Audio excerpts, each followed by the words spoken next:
10864. Station's your final time cue will be with 15 seconds until airtime. Mark, 15 seconds until airtime.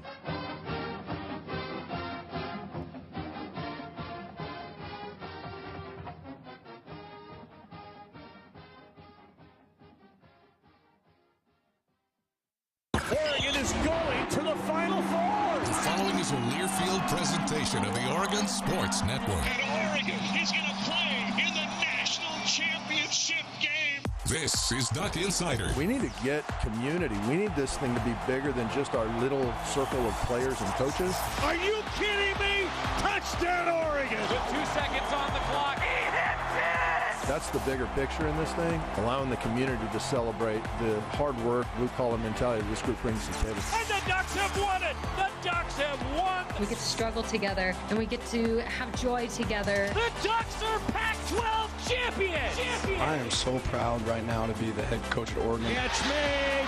Touchdown, Oregon!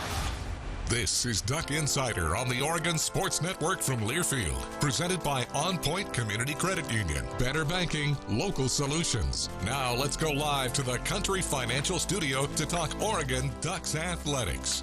A Thursday in the Country Financial Studio. It's Duck Insider presented by OnPoint Community Credit Union. I'm Ryan Milano, elated to be back behind the desk filling in for Joey Mack today. We'll get to why a little bit later in the show. No spoilers on that yet.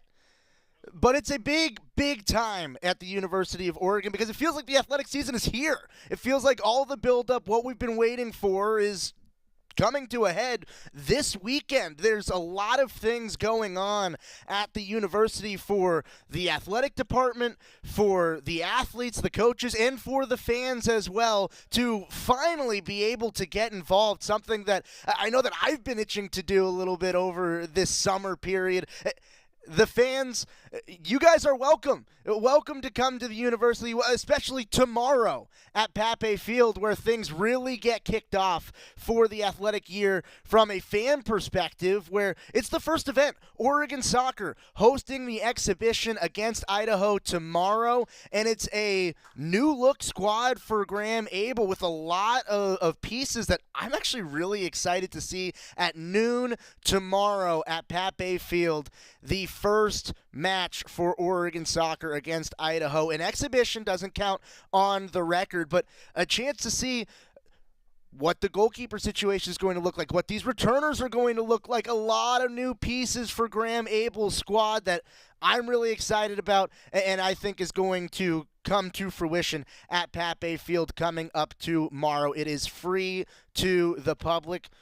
All you got to do is show up, and you get to kick off the athletic year in style. But that is not the only thing that is going on this weekend because it starts on Friday, but we've been talking about it all week. Fan Fest on the 13th on Sunday.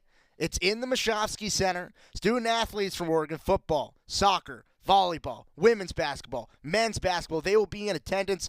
Games, inflatables, activities, agility drills, so much more. There's a laundry list of things that are going on at the Machowski Center. It will start at 11 a.m. and will run until 12:30 p.m. Admission is free, and fans must sign a waiver, but that's it. That's all you got to do for fans. That's all you got to do, and then you get to open up a whole new world of possibilities. I know that Joey's been trying to get Rob Mosley in the dunk tank this week. If you listen to yesterday's show, I'm not sure. I'm not sure if Mose is going to be in the dunk tank. He's already done it before in his career. I think we might give him a little bit of a break. But I know someone's going to be in the dunk tank. There's dunk tanks there. What I'm most excited for is the Combine. I want to see Jerry Allen's going to be on the show tomorrow. Is Jerry Allen going to run a 40-yard dash on Sunday? That's what I'm petitioning for. Who knows? We'll see. Just show up on Sunday and something's going to happen. Something is going to happen. It's guaranteed at the Fan Fest on Sunday. And that's not the only thing that's going on for Oregon football, because as we continue to ramp up towards September 2nd, that first game of the season, watch list after watch list after watch list. And oh yeah, there's another one. Justin Jacobs joined the watch list for the Butt Kiss Award given to the best linebacker in the nation. And just listen to the list of Ducks that have now been nominated to preseason watch lists. Bo Nix, Josh Connolly, Brandon Dorlus, Evan Williams, Triquez Bridges, Chris Hudson, Terrence Ferguson, Jackson Powers-Johnson, Troy Franklin, Tez Johnson, Bo Nix again, Bucky Irving, Noah Whittington, and now Justin Jacobs. I lost count.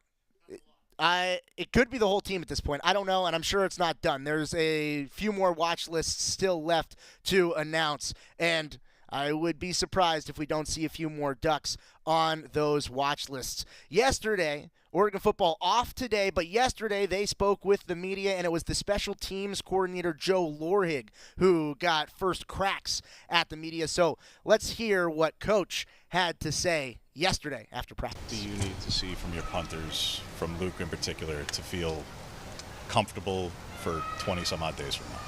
Really, it's just about consistency. You know, we chart everything that we do, and just seeing not a lot of catastrophic kicks. You know, just seeing the consistency out of it. It doesn't need to be a bomb every time. Just 4, 5, and 40 is what we're looking for. So 4 or 5 hang time and a 40-yard average. If you can do that, we'll be just fine. So just making sure we're consistent with it, especially under pressure. For the other side of the battery, in terms of long snapper and execution, who's got the edge? Well, how much does Luke have an edge at the moment given his time with the program, and what do you look for operation time-wise there? Yeah, so we have 3 guys that I think are all really good, you know, with Luke, and then Nick, and then also Colson, who was a Division II All-American that transferred to us. So we're really solid at long snapper.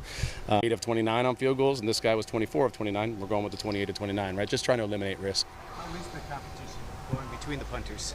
I think it's really strong. You know, today Luke Dunn hit, I think they told me it was 66 yards, 5-2 hang. So in a competitive session. So you know, you also kind of have a little bit different charting when you're ramping it up and putting him in game-like situations, which we did today. So it'll be ongoing. You know, we've got 3 that I think have a chance to be pretty good. They've still got plenty of room to prove that, but I think we have the talent that we can be competitive. How have you seen Luke kind of progress in those game situations? I know you said during spring that was going to be really key for him. It's just getting used to the pressure. Luke Dunn? Yeah. Yeah, everything's new to him. You know, like today we did like a field goal, you know, where you bobble the thing and then you yell fire, fire, fire if you like bobble a snap and you got to roll out and throw to someone. You guys know what I'm talking about?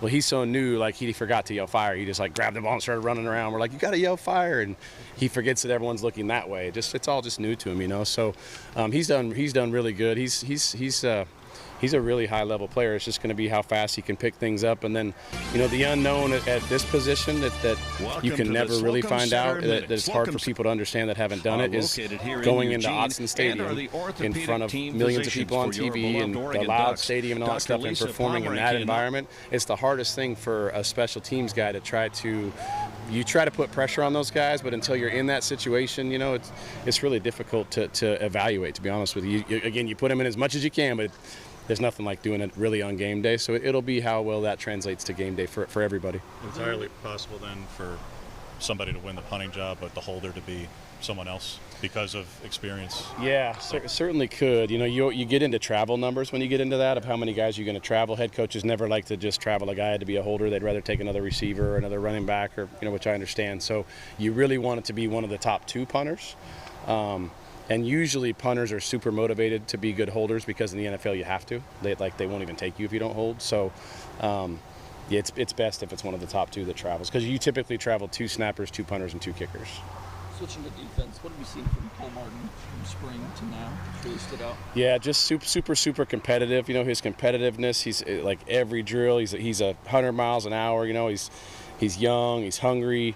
Always willing to learn, spends extra time up here. You know, he's a coach's kid, which helps, just growing up, being around it his whole life, and really excited about him. He's like a little Mighty Mouse out there. Excited about him.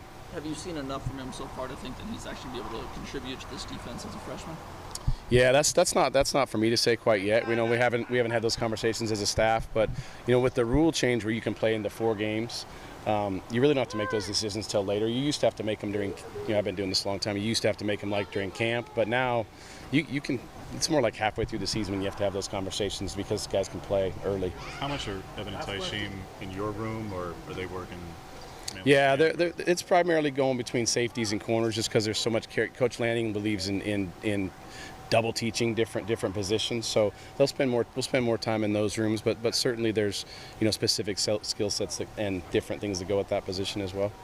That's Special Teams Coordinator Joe Lorig. Every assistant coach interview brought to you by the Willamette Valley Cancer Institute and Research Center. Fight like a duck with exceptional cancer care close to home.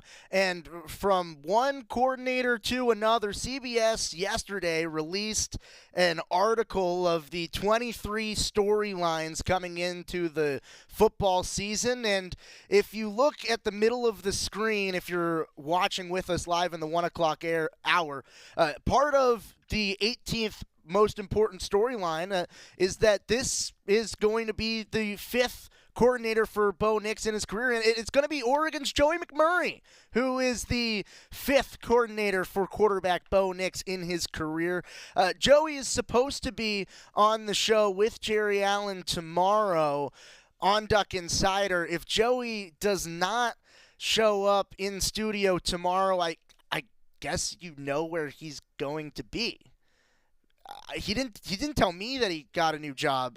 I thought he was still going to be here. I thought I was only in for a day, but I don't know. Apparently, offensive coordinator Joey McMurray. Well, congratulations, Joey. I'm not sure what happened. We'll get this ironed out on the other side of this break.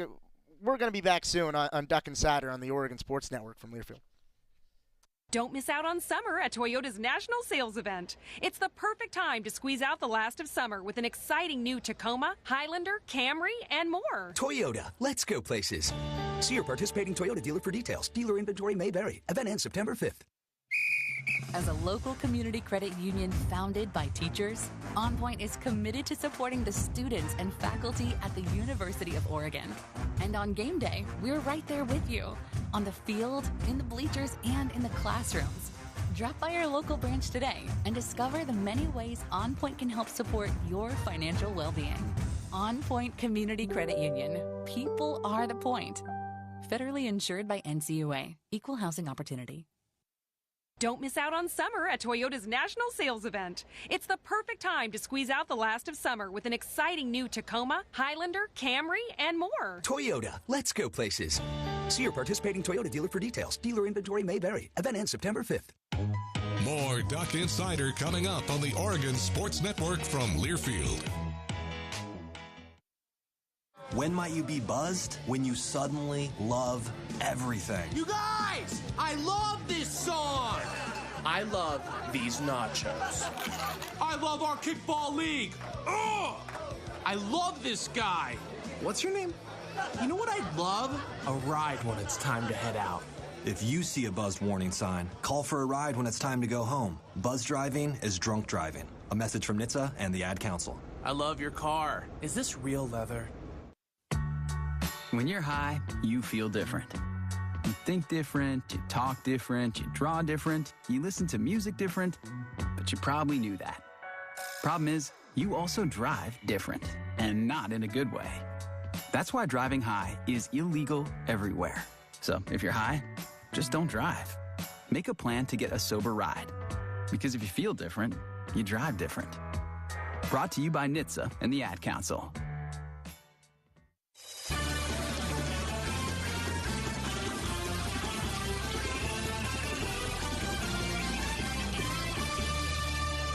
Back on Duck Insider live here in the Country Financial Studio. Duck Insider presented by OnPoint Community Credit Union, where people are the point. And during the break, I think we got it cleared up.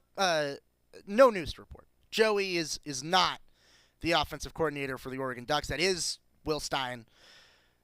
I'm not sure where the mix-up was, but no, Joey will be here tomorrow. I think. Planned right now, Joey will be here tomorrow. So things according to plan. Everything is right in the world, especially because we got to hear from Casey Rogers yesterday, or actually a few days ago after practice. We've got a lot of players who are talking to the media, and we want to get to all of them. Casey Rogers, always a great interview when he gets on a microphone. So let's hear from the defensive lineman for the Ducks. What do you feel like your biggest area of growth from last year to this year has been?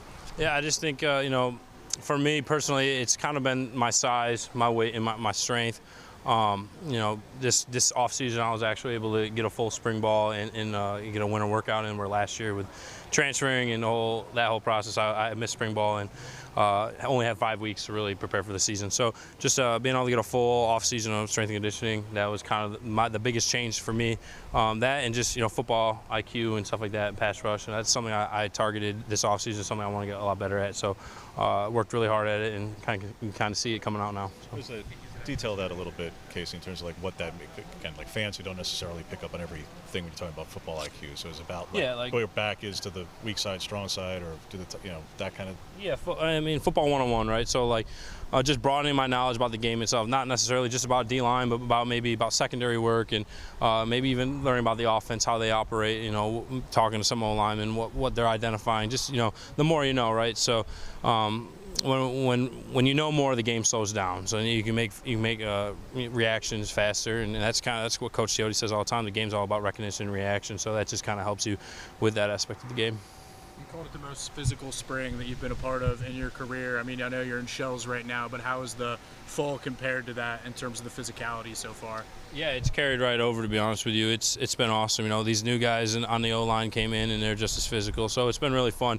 It's been a battle for sure between the O-line and the D-line, which is good because we know we got a bunch of new O-linemen. That's kind of that's not a secret, but it was interesting to see how they would come out and who would mesh together, and they're all doing a really good job. So it's really fun to see. Who of those new O-linemen have been particularly challenging to go up against? Yeah, I mean, you see, we have all the transfers are, obviously Junior came in, he was injured at first, but you've seen him. I seen him in the weight room and how strong he is. So it was kind of interested to see if that would translate on the field, and it does for sure. It's just, it's interesting when you get it's kind of like the league with the waiver. You get a bunch of new guys together, you don't know how they're going to work together, and it's kind of cool to see them operate as one, even if they're new guys coming in and just playing together for the first time. Sorry about that. Is Junior the strongest guy on the team, just from a pushing weight standpoint? What'd you say? Is Junior the strongest guy on the team that you've seen? Yeah, no, he can definitely. So he can definitely bench a lot. He was a little off this year with his legs because obviously he's coming back from an injury. But yeah, no, his upper body is incredible. He's benching upwards 500 pounds, so that's always pretty impressive to watch. If you're going to have to debate cleaning with Jackson Powers Johnson and I, we both PR'd this year. I caught the bar. He was really close, and he could have, but he maybe was a foot or step off, and then squatting. I'll take that one. So, yeah. That's stuff we take pride in, though, as big guys, so it's fun. I know it's only your second season with the program, but just how much has your leadership really grown from last year into this season? Yeah, I mean, the hard part about last year was being the new guy, right? And you come in, you don't want to step on toes, and you got to respect the guys who are here and this time they put in, and that's exactly what I had to do. There was guys who've been here for 4 years, and they know how things roll here, and I had to learn from them. Being the new guy, you don't know necessarily team culture right away, and you got to learn. You got to watch those guys. The thing about me is I've been playing football for a while, 6 years. I could write a book about it. So. It's a lot of wisdom in my head, a lot of snaps, a lot of games I've played. So I know that I have some stuff in my head that I could help these other guys with. And then just being like off the road, just being the guy that, everyone can count on. That's kind of what I take pride in doing the right things all the time. My dad says it to me all the time. You are what you repeatedly do. So if I want younger guys to behave that way, I got to behave. I got to do the right things too. So and then just being vocal, you know what I mean? Guys, I'm older. I'm an older guy. Guys are going to naturally look up to an older guy. So to have that on my back is pretty fun. And just to make sure, this culture that Coach Lanning wants to be implemented, I got to be the one who helps do that along with all the other leaders. So Tony pointed out Ben Roberts as a second-year guy that was really standing out to him. What have you seen from Ben and maybe some other second-year guys that have made a big leap from last year to this year? Yeah, it's definitely starting to click for Ben. It's kind of around that time for a young D lineman where things do start clicking. first year can kind of be a frenzy with having to get developed and then learning the playbook and stuff like that. But you can definitely see Ben taking steps forward this year, especially with his technique and his explosion. It's been pretty fun to watch. He's been doing really well out there. Is there anyone else, other second-year players on the D-line that have impressed you so far? Yeah, I mean, Michael Garner, I mean, he's not really a second year. He's kind of, half year. I don't know. He came in a mid-year. He's doing a really good job. He came in. The thing impressive about him was how smart he is. He picked up the defense right away, and he's pretty much gotten it down. So it's pretty cool to watch. And now he can play free and just use his technique, which he's naturally gifted with. So he's doing a really good job. And then Michael and Terrence, they're doing a really good job too. It's like I said, sometimes as a freshman it can be a little bit of a frenzy during fall camp, but they're doing a really good job of picking things up and just kind of learning and not sticking out in a bad way. They're doing a good job. He's a guy who moves around pretty confidently on the field and off the field, just how you kind of conduct yourself. Is that something you feel like as a player that you just have to have, or is that something that can be developed over time, coached up, extracted from teammates? Is that just kind of a natural thing that just has to be there or not, or is that something that can develop?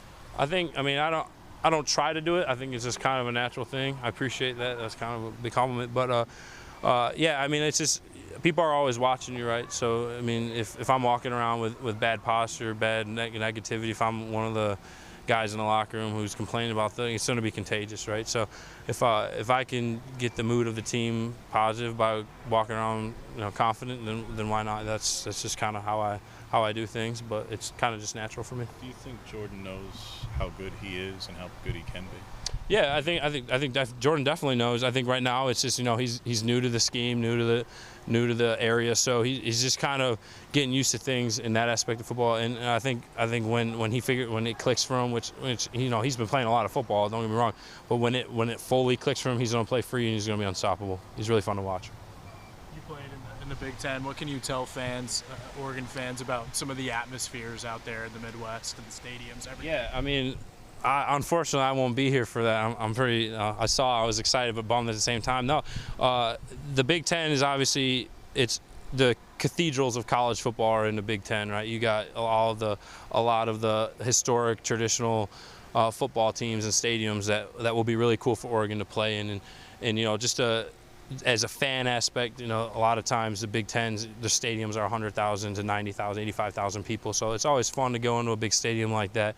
And then just to be a part of, a big conference like that will be really exciting. I think, the one thing I loved about Big Ten is like I said earlier, no matter where you go, you're playing in a historical stadium that is monumental in the game of football. So, there's so much tradition, so much, as a football fan, you got to love everything about the Big Ten. So I'm really excited for the Oregon-Nebraska game.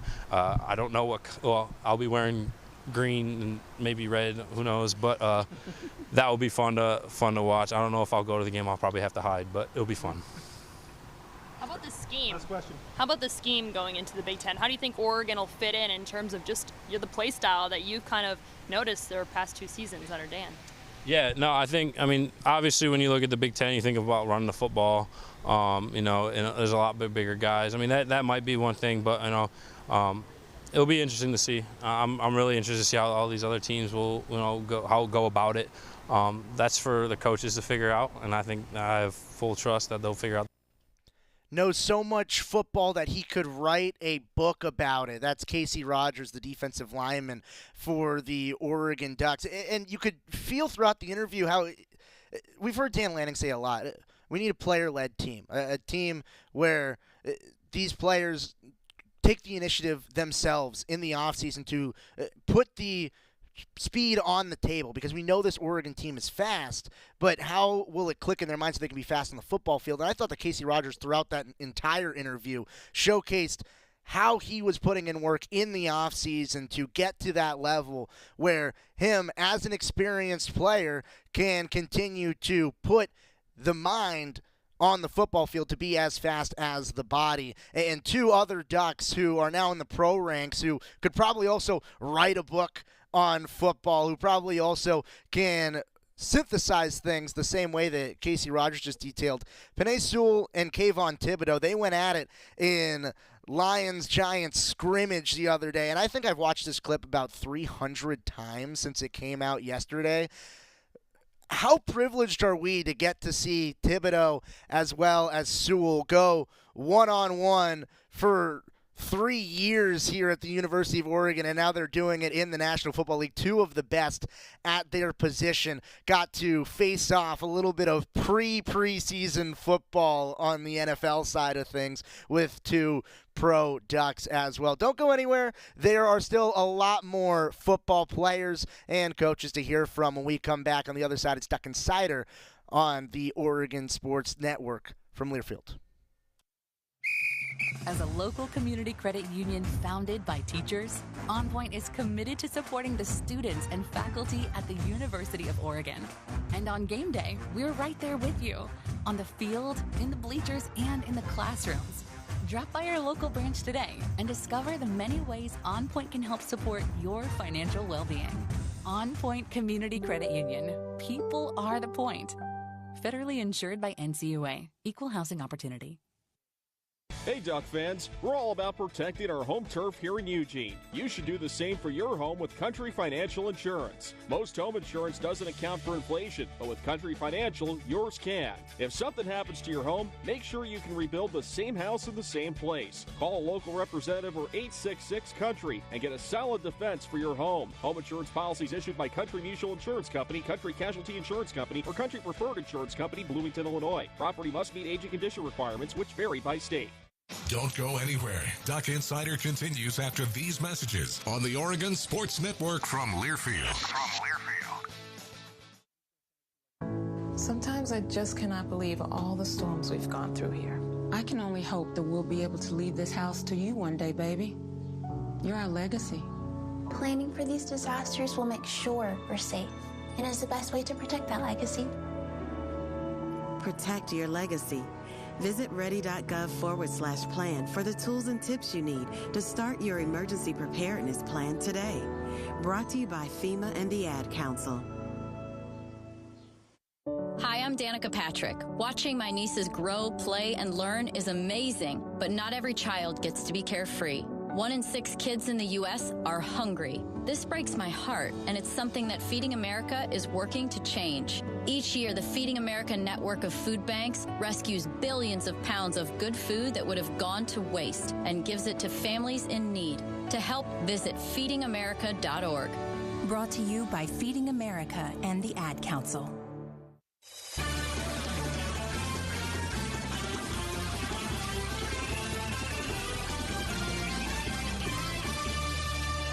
Back on Duck Insider here in the Country Financial Studios. Duck Insider presented by OnPoint Community Credit Union.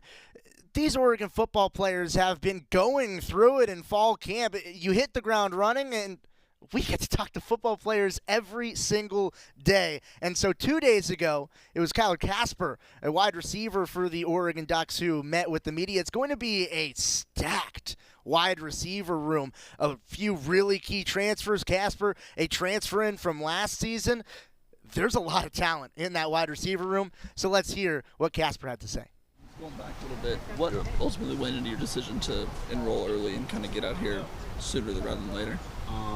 Coming early was really a decision me and my pops had figured out. Originally, I wasn't too sure because I kind of wanted to, have my senior year, go to the All-American Bowl and be able to do all those things. But after talking to my dad for a while, he made me really understand that there wasn't really going to be really a benefit to staying in high school another year. I already knew I wanted to go, and I was ready to come get some work, and I felt like I was just ready to go.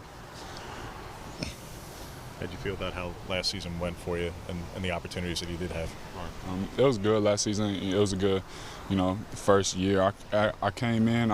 It was all weird because of my whole class, but so I came in right as camp was starting, and camp was a little bit difficult because I really didn't know too much what was going on. But once I started to figure things out, it just started getting better and better. So, looking back, you feel like you made the right choice coming here early? Yeah, definitely. I'm definitely glad I made the decision. Now I feel like, I could have been coming here now with all these freshman guys, but I feel like I'm already here. I've already been here. I already know what's going on. I already know how to go about things. So I'm very glad I made the decision. Is it kind of nice having players your own age on the team now with you? Oh, yeah. No, most everybody I knew in recruiting is class 23. So, yeah, it's nice having them here now. Yep. For you during the offseason, what were kind of just the biggest areas that you were trying to attack and really improve?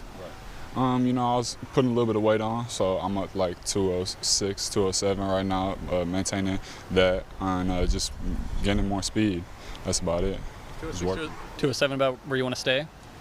Looking to probably just play around like 210 this year. Just keep maintaining speed and, you know, put a little bit of strength on. Still working primarily at X? I've been mostly at Z, but either side, X or Z. Yeah. Your dad obviously had a great college career, NFL career. How much kind of advice and coaching does he give you outside of, you know, what you get from Junior Adams and the coaching staff here? Yeah, I mean, it's a huge benefit to have my dad and have him gone through, you know, what I've gone through. He went to the University of Iowa, and he was a walk-on there, so we had a little bit different circumstances, but, you know, a lot of similarities between what we went through in college and stuff like that. So it's a huge benefit to have him, and every time I have questions about something, he's someone that I can always go to, you know, ask the questions. Dan said you made some plays today. I mean, how much is the game kind of slowing down for you, making more sense to you now that you're in your second fall camp here? Yeah, well, I think just, you know, when you can play with knowing the plays in the back of your head and not having to, every time you see the signal, you know, try to really think about it and figure all that out. I think was the biggest thing for me for quite a while in the beginning, just, you know, learning coming into this at the weird time that I did and trying to figure out all the signals and all the plays and everything like that. And, you know, now that I know it, it's just much easier for me to go out there and just play without thinking as much and go, you know, make the plays I need to make. I know you have veterans in your room to help, but how much does having a guy like Bo around as a quarterback kind of help with a young receiver just getting comfortable? Yeah, Bo's basically a coach in the building. You know, Bo's a great guy to have around. If you have any questions as well, you can always go to Bo. He just like you could go to a coach. So, you know, it's great having Bo around and, you know, being the leader that he is. Well, you're obviously focused on this year, but with the conference realignment that's going on, you get one more trip home in Arizona, and then you mentioned Iowa. Could be a trip that you make. Like, what does it feel like as a guy who's from the footprint, but the footprint's changing, but because of family connections, you could end up getting back to where your dad played? I think it's going to be real cool if we can end up going over there. You know, I grew up in Chicago, so I've been around the Midwest a lot. I've been to a whole bunch of schools growing up, going to the games and stuff over there. So being able to now go over there and play, you know, versus some good competition is going to be a real cool experience. What does your skill set add to this receiver room that, you know, that maybe they didn't have last year, something you can bring this year? Right. I mean, go up and get the ball. You know, I feel like there's not many 6'6" receivers that can run the routes that I can run, and aggressiveness, especially in the games. You know, going versus these DBs and whatnot. You know, I feel like I'm going to bring a aggression to the game.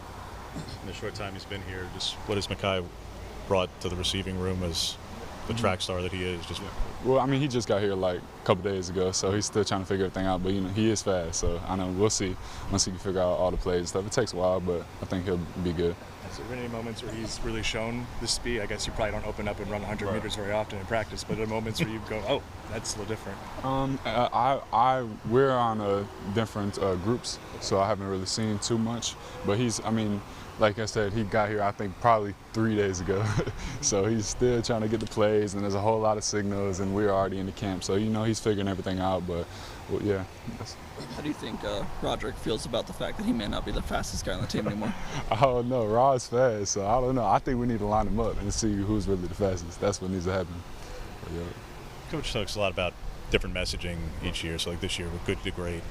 As a young guy in particular, like, do you look into the origins of that? Like, are you just taking in what Coach is saying, or like, do you know where the origins of good to great are? Do you know that's a book? Do you bother to look into that stuff, or is that like, hey, whatever Coach is saying, and just kind of go by what he's saying? I mean, yeah, whatever. I mean, yeah, obviously we listen to what Coach is saying, but I think Oregon has been a very, very good school for the past couple of years, quite a while actually, and I think that we are on the way to be a great school. I mean, the players we got and the coaching staff especially, I think we're going to do some great things this year and all the upcoming years, especially going to the Big Ten now. I think that's going to be real fun.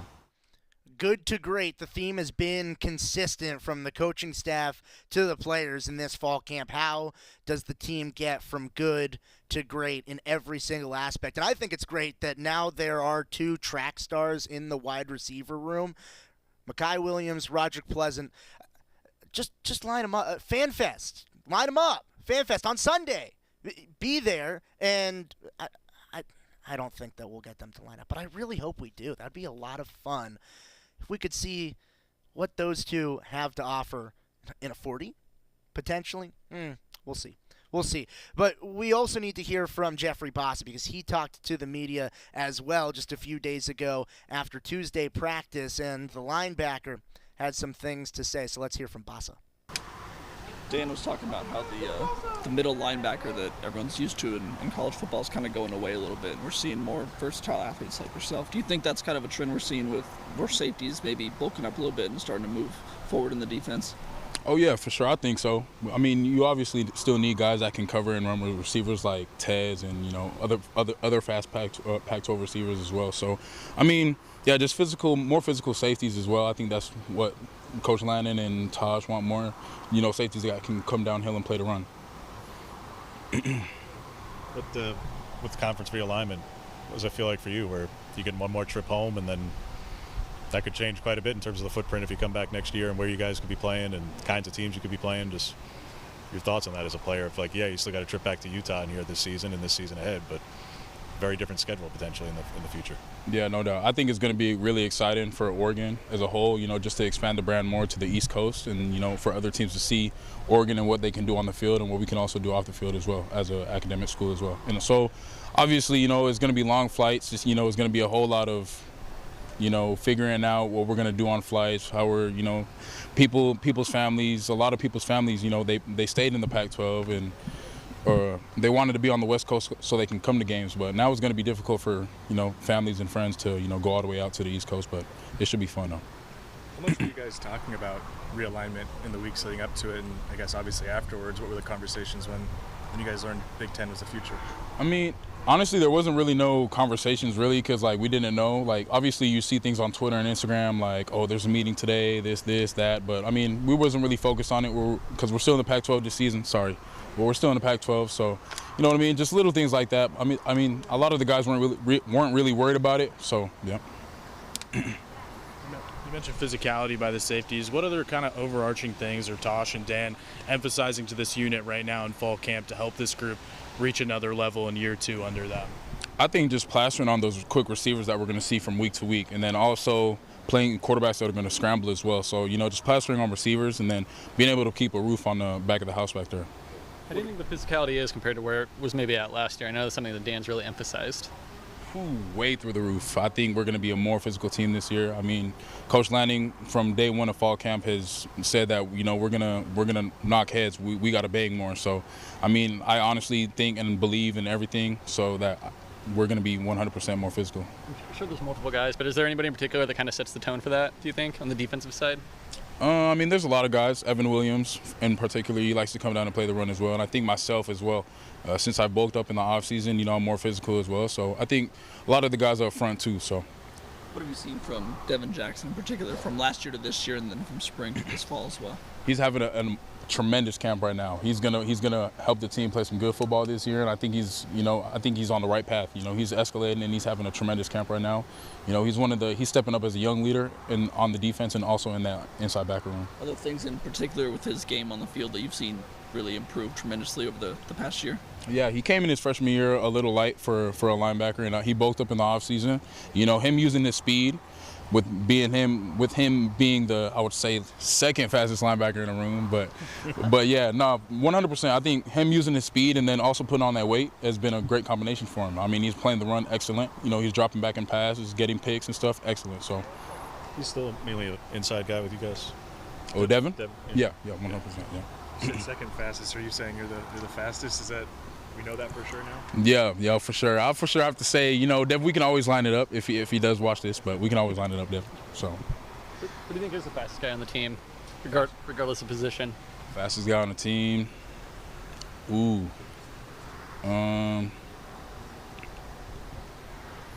Devin Jackson or Tez. Devin or Tez. Yeah. Guys go head to head, real good. Makai getting there the last few days. Do you think he could enter that conversation at some point? Oh yeah, for sure.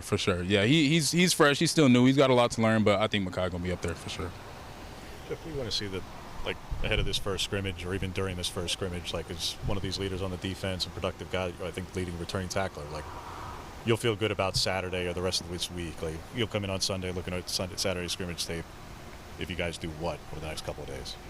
So, like, what do you mean by that? Like, all right, it's first scrimmage of camp. You guys, like, you have gone through it before, but, like, you'll feel good defensively about what the defense did. But if you see what do you need to see in terms of either progress or execution or whatever to feel good about Saturday in particular? Yeah, little things like knockback. I'll for sure have to say knockback, and then, swarm into the ball, relentless effort, and then also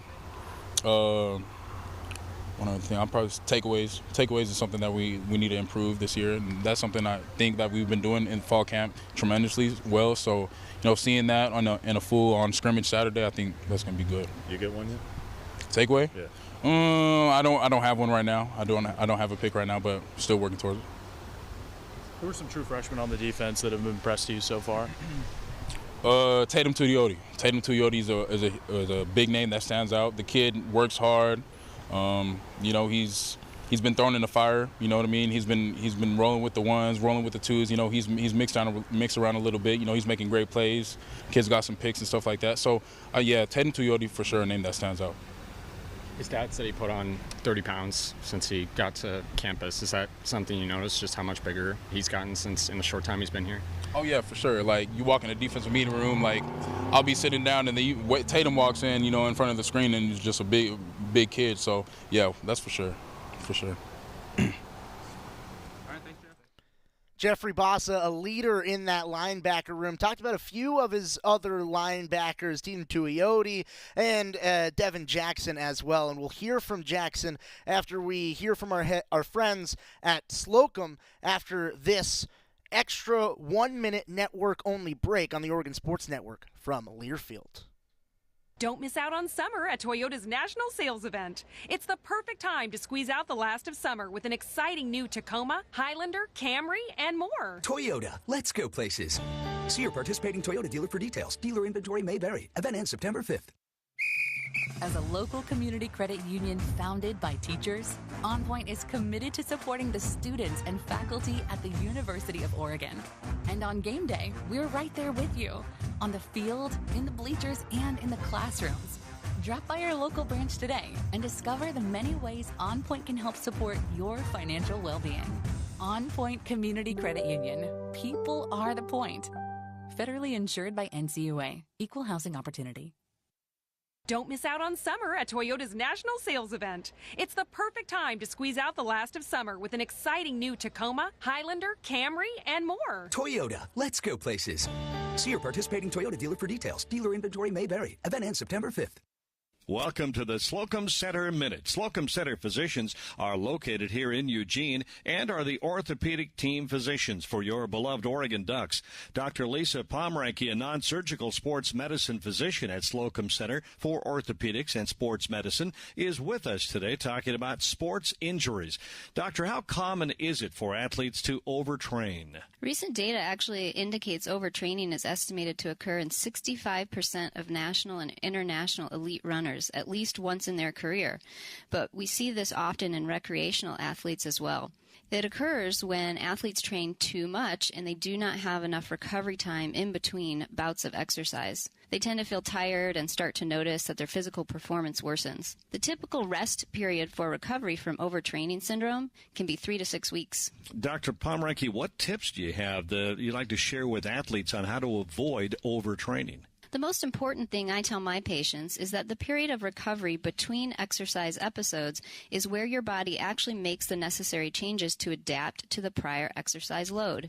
The adaptations do not occur during the exercise. Therefore, rest is just as important as the training session. Secondly, a little tip for monitoring for overtraining is to check your resting heart rate in the morning. If you find it's trending upward, that might be a sign that you're overtraining. Thank you for joining us today, Dr. Pomranke. Tune in next week to hear Dr. Wiest discuss fracture care. That was the Slocum Center Minute, brought to you by Slocum Center Orthopedic Team Physicians for University of Oregon Athletics since 1967.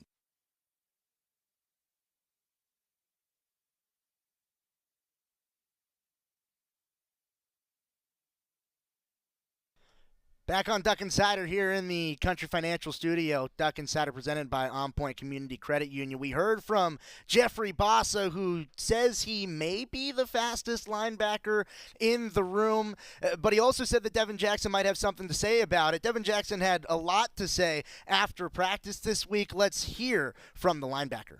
A lot of athleticism, but it looks like you packed on some weight too. Just talk about kind of transforming your body and kind of what the goals are, what kind of the right fit is for like your body type to fit at linebacker. I just had to put on a lot of weight, start eating the right things. Had to cut a lot of sugar. You know, it's kind of hard to do, but I'm from the Midwest, so I eat like eating steaks and stuff. So a lot of stuff like that helped me put on weight. You know how much weight you've actually put on since getting to Oregon last year? I got to Oregon at like 207, and I'm about 228. What's been the toughest thing to cut out of your diet? Ice cream. Cookies and cream ice cream. I'm a big fan. Dear in my heart. It was hard to cut out. Favorite flavor? Gotta ask. Yeah, cookies and cream. Of course. Yes, sir. Yes, sir. How different does it feel on the field with that added weight? I mean, you still feel as athletic as you've always been, and you know how different does it feel when you're in the trenches to have that little extra weight behind you? It feels good. I feel like I'm not getting thrown around a lot this year.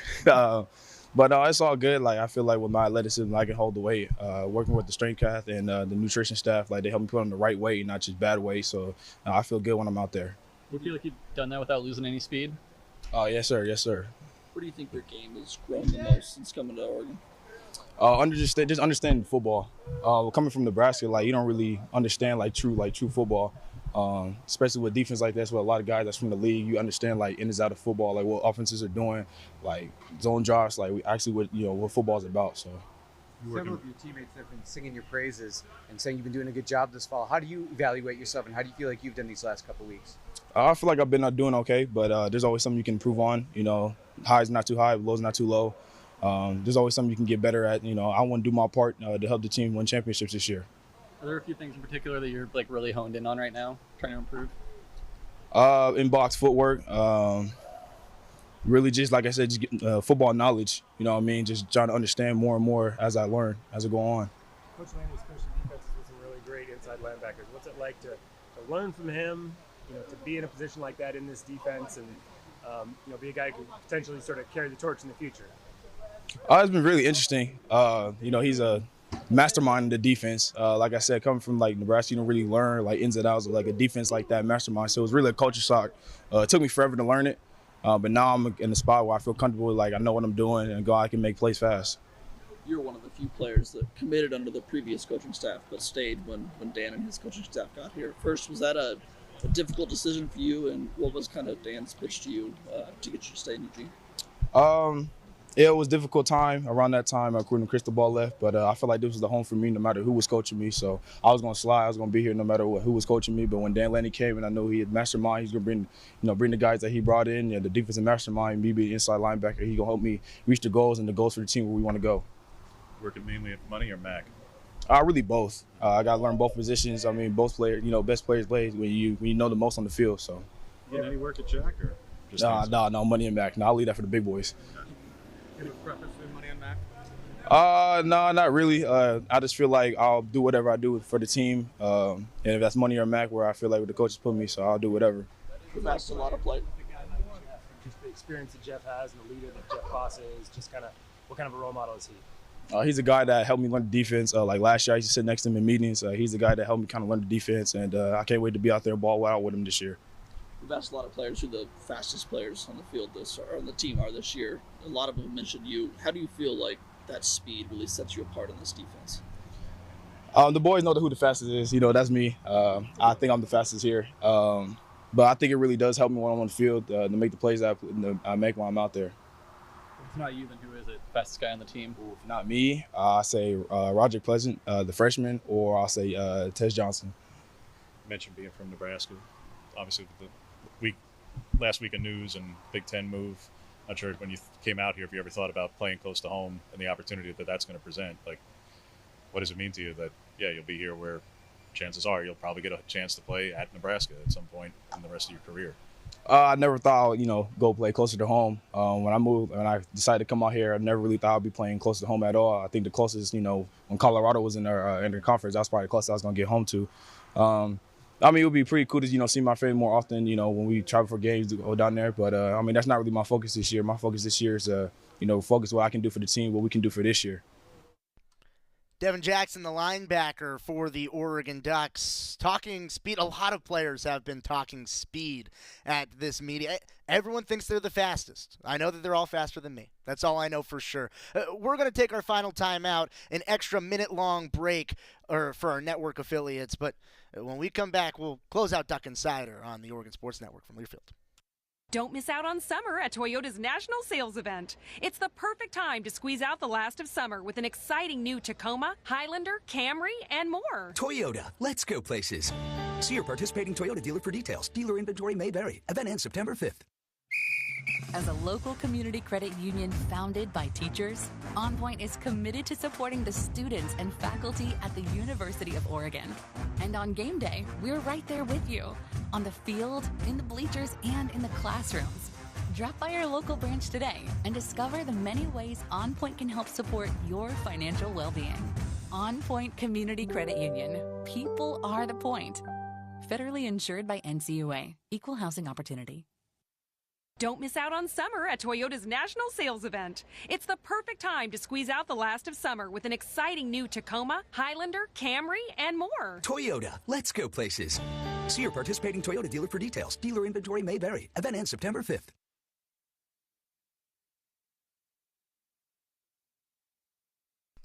Back on Duck Insider here in the Country Financial Studios. Duck Insider presented by OnPoint Community Credit Union. A few housekeeping things before we close out the show. New volleyball coaches for Matt Ulmer's squad. 2 additions to the coaching staff were named yesterday. First, it was Erica Nasser, who spent 5 seasons at Oregon State on the Beavers staff, and she spent the final 3 seasons of her tenure as a Beaver as an assistant coach. Now flipping over to the Duck side of things, travels about 40 minutes down the I-5. And also, another new addition, fresh off of the playing surface, Delaney Hans capped off her career at South Carolina last year as a setter, played for both the Gamecocks and the Georgia Bulldogs in her career, makes the trip cross-country to play for coach for Matt Ulmer's squad. 2 new additions to the volleyball ranks. Also, keep in mind, soccer is tomorrow for the fans. The first athletic event where fans can be in attendance this athletic year, an exhibition against Idaho. It is free to the public. All you got to do is show up at noon tomorrow, and you can watch Graham Abel's squad for the first time in the 2023 season. A new look squad for Graham Abel, and a whole lot of things still left to be decided on the pitch. You get your first look tomorrow, so be there at Pape Field. Also keep in mind, this weekend it is going to be Fan Fest at the Mashofsky Center. A bunch of student athletes will be there, a bunch of activities going on at the Mashofsky Center on this weekend, on Sunday the 13th of August. That is going to be from 11 a.m. to 12:30 p.m. Think about what goes on at the Mashofsky Center before football games. That's pretty much what's going on at the Mashofsky Center for Fan Fest, except all of the athletes are going to be there too. So it is going to be a great time here in the football complexes, here at the HGC complexes around the university, because things are starting up, and they're starting up soon. It's just such a great time to be an Oregon Duck and to be an Oregon Duck at this time of year, because there's so much anticipation at this point of the season. It just feels like the glass ceiling is about to break. It's about to break. It's about to burst. And you get soccer, you get Fan Fest, both of those coming up this weekend, and it's going to be a great time to be a fan here at the University of Oregon and get to see the athletes in action. On tomorrow's Duck Insider, Joey Mack will be back. He is not an offensive coordinator. He is the host of Duck Insider for almost every day of the week, and he will be with Jerry Allen tomorrow as they talk all things Duck football as fall camp continues to roll on to September 2nd. Good Thursday. See you, everybody. You took the first step and quit smoking, but even former smokers may still be at risk for lung cancer. That's why SaveByTheScan.org wants you to know about a new low-dose CT scan that can detect lung cancer early. It takes only 60 seconds and could save your life. You took the first step, now take the next. Visit SaveByTheScan.org for a simple quiz to see if you're eligible and talk to your doctor about screening. SaveByTheScan.org is brought to you by the American Lung Association.